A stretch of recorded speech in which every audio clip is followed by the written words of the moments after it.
మధ్యన వైఎస్ఆర్‌సీపీకి సంబంధించినటువంటి నాదెళ్ల మండల ఇన్ఛార్జిని ఎవరో గుర్తు తెలియని వ్యక్తులు ఎత్తుకుపోయారు. తర్వాత అడిగితే పోలీసులమని చెప్పారు అంటూ వాళ్ళ ఆవిడ హేబియస్ కార్పస్ అటు విడుదల రజని దాని మీద ఫాలో అప్ చేసేటప్పటికి ఇప్పుడు అతన్ని విడిచిపెట్టారు. అతను బయటకొచ్చి చెప్తున్నటువంటి స్టేట్మెంట్ ఏంటంటే జొన్నలగడ్డ చందు అతను 3 నెలల క్రితం జొన్నలగడ్డ చందు తనను చంపుతానని బెదిరించాడంటూ సాతులూరికి చెందిన టీడీపీ నేత హనుమంతరావు అప్పట్లో కంప్లైంట్ చేశాడట.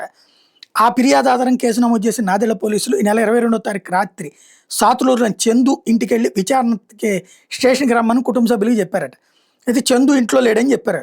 దాంతో నరసరావుపేటలో ఉన్నాడని తెలుసుకుని అక్కడ అదుపులో తీసుకుని పోలీసు వాహనంలో అర్ధరాత్రి పూట Chilakaluru rural police station Chilakaluripet rural police station వెనక ఉన్న క్వార్టర్స్కి తరలించారట.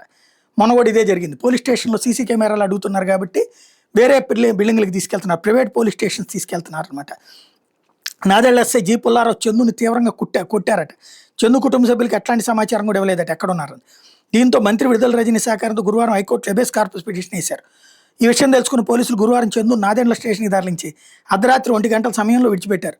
పోలీసులు తనను తీవ్రంగా కొట్టి చిత్రహింసలకు గురి చేశారని బాధితుడు ఇప్పుడు చెప్తున్నాడు. అంతేకాకుండా దళితుడిని తన్ను కులం పేరుతో దూషించాడంటూ ఆవేదన వ్యక్తం చేశారు. నాదెళ్ల మండల టీడీపీ అధ్యక్షుడు బండారుపల్లి సత్యనారాయణ కాళ్లు పట్టుకుని బతిలాడితేనే కేసులు లేకుండా చూస్తామని పోలీసులు బెదిరించారట. Rural CI Subbanaidu Nadendla SI G Pullarao మీద Chilakaluripet additional junior civil judge కోర్టులో శుక్రవారం ప్రైవేట్ కేసు దాఖలు చేశారు.